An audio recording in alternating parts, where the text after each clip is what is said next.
Hi, I'm the Nature Guy, and today I would like to take you out on a snorkeling trip that way.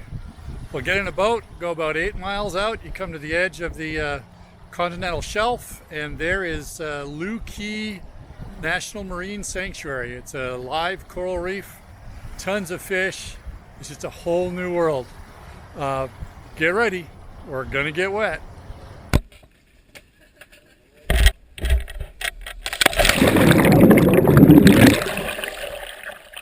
Told you.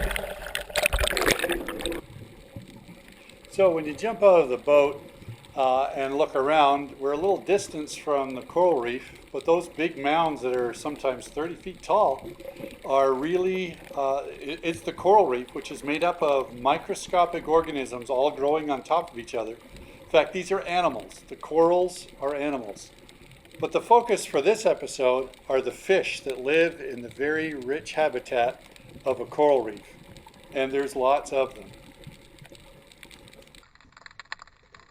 So some fish like to stay in groups, like these yellowtail snappers. A group of fish is called a school. And beyond that, those dark colored fish are actually called blue tang. And when you get up close, you will see that the sunlight creates a really bright blue. It's an iridescent color of blue. And they're really quite gorgeous. And they float along together in these large schools. They're just fun to watch.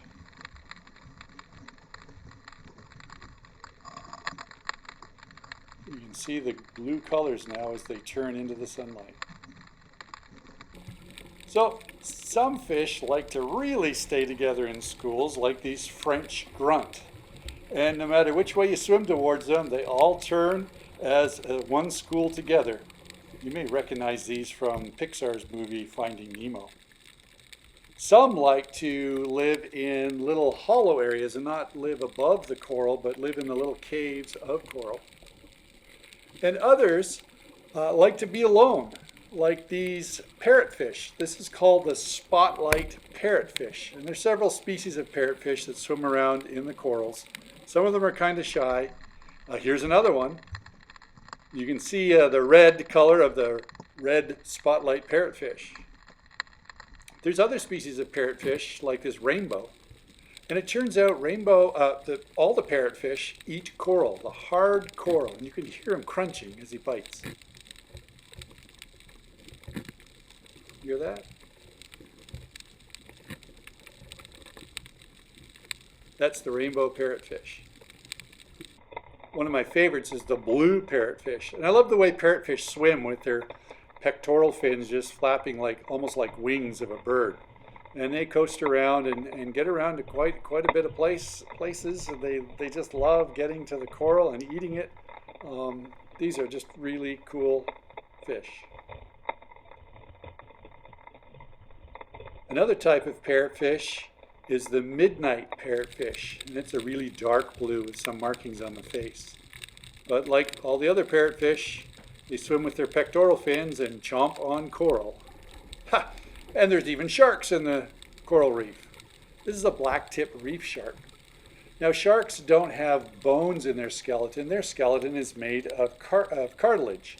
And so you can see they're very flexible as they swim. The other kinds of fish that we've talked about so far have a bony skeleton. But you can see how powerful just a swipe of the tail and the shark is moving along.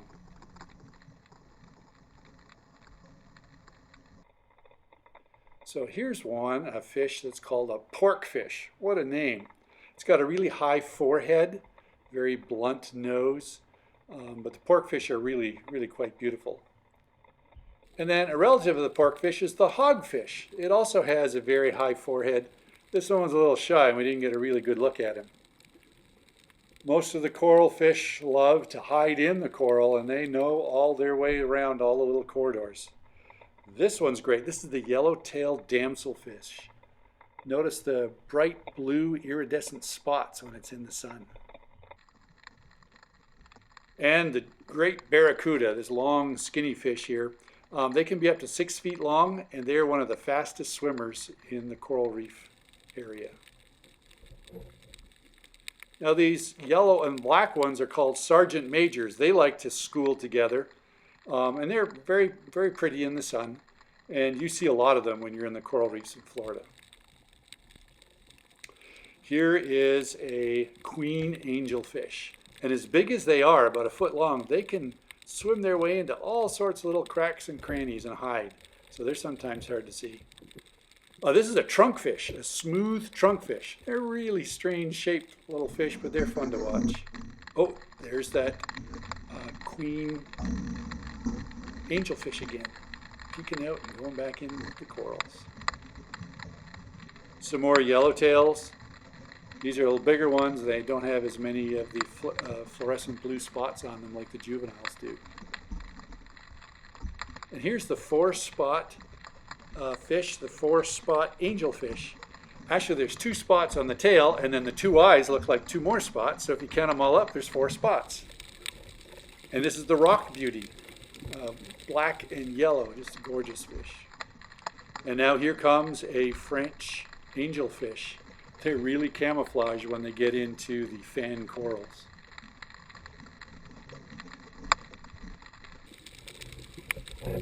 But it's time now to head back to the boat. So we'll see a bunch of fish as we head back. See if you can recognize any of them. You might know some of them by name now because of our little excursion here today.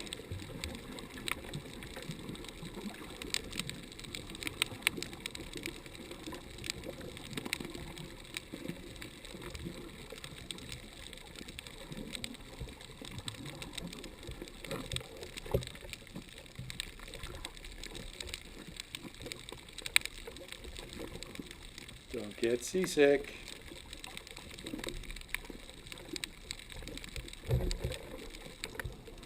Now, one of my favorite fish back of the boat, and you can see the boat in the top of the picture. That boat is big enough to hold 35 people. And there's a diver coming in on the right. You can see how big this fish is. This is the Goliath Grouper. He's about 300 pounds. He's bigger than I am. And he just loves to hang out under the boat in the shade. And this guy's always here. In fact, they've named him. His name is Bubba. And one time I was here, he's always looking for handouts. And one time I was here and I held my hand out and he came over to see if I had anything. Of course I didn't. But he nibbled on my fingers and then my hand, and pretty soon he was all the way up to my elbow with my whole forearm in his mouth and throat. And I was tickling around in there, and then he just opened up and let me go. There was no food, so it wasn't a problem. But they are really an incredibly big fish. So that's it for our dive down under. Next episode, we're going to talk a little bit more about the actual coral animals themselves that make this reef, that make it so these fish can be together all in one place. So many fish in one place because the coral reef is very, very productive. That's incredible. I'd almost trade my binoculars if we had a coral reef like this in Michigan. Well, no real lesson to learn from this one, except just an appreciation of the incredible creativity of our God. See you next time.